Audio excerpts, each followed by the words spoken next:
You need a present for the driver in your life? Because I think that that is the go-to for Christmas this year.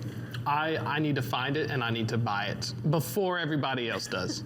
I love it. I love it. That's awesome there. We'll be back with Isaiah for a couple more editions of the Social Roundabout today. Right now, we're going to welcome our next live guest. We've got Dr. Andrew Balthrop with us, joining us from the University of Arkansas. We're talking a little bit about the risk of globalization in kind of the fragile world that we live in today. So, Andrew, thank you for joining us on FreightWaves Now. Having me. Absolutely. Let's get into this a little bit right now. We've got kind of this situation going on that's like global uncertainty, right? Nobody knows what's going to happen next. Nobody knows how it's going to impact our economy here in the United States, much less your own individual supply chain.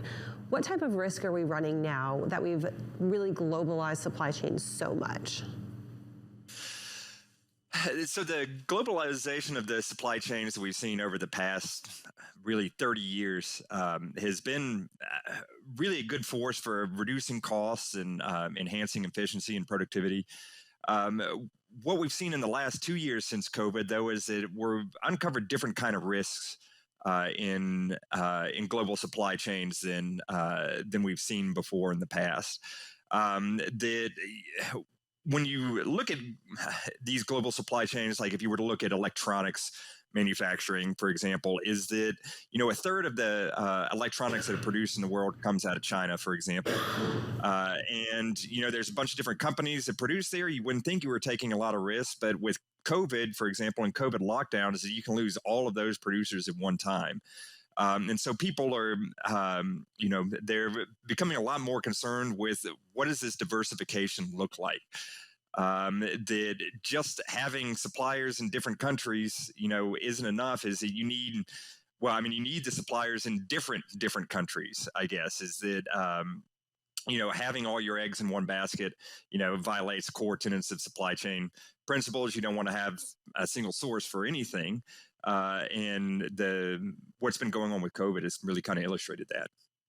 Looking into these globalized supply chains, I know a lot of it involves the containerization aspect, where for the longest time, like you said, prior to the pandemic, it only took $1,000 to $2,000 to ship a container. Now, unfortunately, it costs currently $8,000 to $9,000, and so looking at that, we're hearing about nearshoring, we're hearing about localization. Do you think that these recent trends and these recent prices, is price going to matter, or is national economic policy going to help try and make some adjustments? There's a bunch to unpack there. When we talk about trade, you've had a bunch of stuff that you see in the news recently about kind of, I would say, economic nationalist policies. Those can't undo the fundamental market forces that are driving this globalization and are going to continue to drive globalization going forward. Now, when you look at container prices, just for example, this has been fascinating because what's going on is just containers are scarce. That if we go back to pre-COVID, the personal consumption expenditures, 70% of it was going to be on services.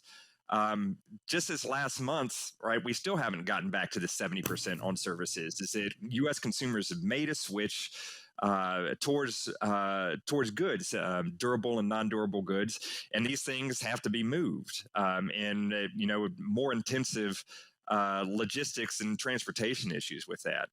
And people didn't see the COVID crisis coming, and so it takes a long time to build ships. It takes a long time to build all the capacity to move this stuff around. And we're still struggling with that shortage. And so, you see these higher prices. You talk about it going from 1,000 to 8,000, is that there's a lot of diversity within that average number too. And, if you were talking about, going, eastbound from Asia, right, going to the west coast of the U.S. from Asia, right, is those containers are costing you 15 or 20,000, right, versus going back to China, right, is that those containers are much cheaper. Andrew, I want to get your thoughts on that economic nationalist perspective, but from a consumer side of things. A lot of US consumers specifically have this idea, this thought process in my head of like, I'm buying a sticker that says something made in the USA, right? I am supporting local business, local family, it's assembled here, and that's reshored back to us. But oftentimes the parts, the pieces, the raw materials from that come from outside the United States. So that true made in the USA isn't necessarily true from a product's inception through its through the finished product. Can you talk a little bit about how the consumer perspective changes in that, and if it really has any influence in companies making that choice to come back into reshore? Yeah. So when you talk about trade, the fundamental thing that trade does always and everywhere is it reduces costs, right? Is that when I trade with my roofer, for example, right, and I have him fix my roof instead of doing it myself, I do that because he can do it more cheaply than I can.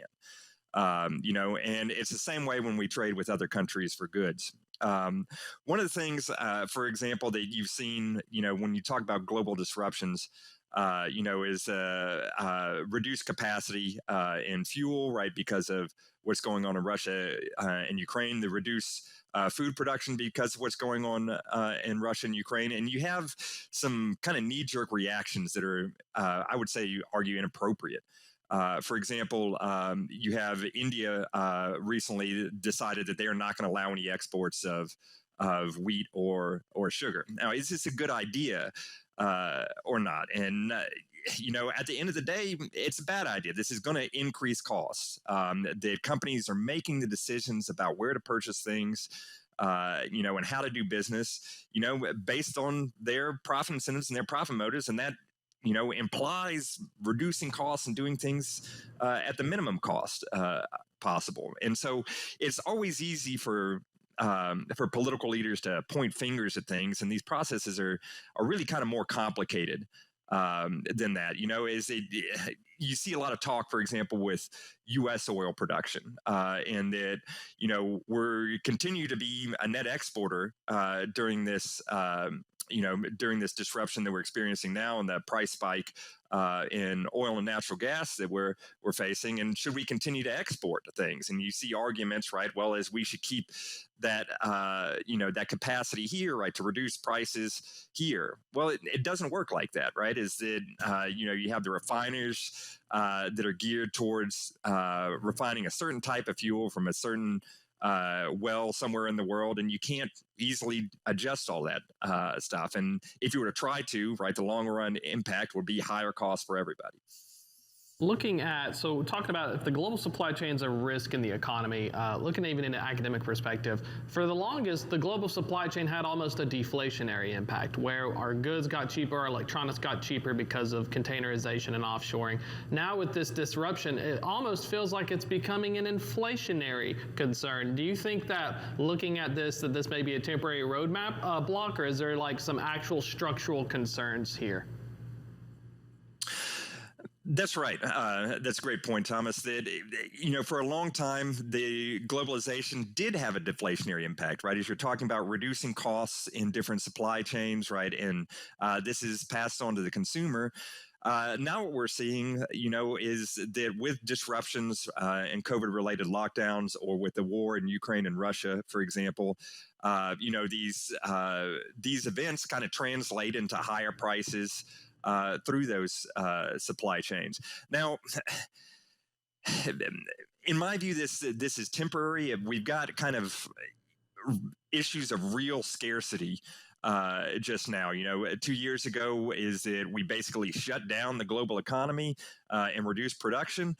But governments everywhere stimulated their economy to kind of keep up spending, and to keep spending going, right? Well, if you have more money in the economy, or just as much in the economy, and less goods, that's bound to lead to some inflation. And so that's kind of what we're working through right now. Is that as we, everybody is trying to do the same thing at the same time, right, is to get more flexible, more diversified supply chains, given this uncertainty that we face. And, as we take some time to do this, and this stuff does take time, is that this will, in the long run, I don't see globalization ending anytime soon. That delicate balance of how much stimulation is too much stimulation for the economy, and then you get the overcorrections. Andrew, thank you for joining us today. As always, great to have you. Are you working on anything exciting coming out of U of A right now? Right now, we're looking into some ocean container shipping stuff. I think that's really on our radar now. Is that the price differentials that you're seeing, is really kind of fascinating. So that's what we're focused on here. Thank you so much, Andrew. Always a pleasure to have you on. Just like that Guns N' Roses song, we just need a little patience. Just a little patience. Hopefully things will go better in the future. Well, that's it for the moment. We're going to take a quick break, though. Don't touch that internet dial, folks. We'll be right back.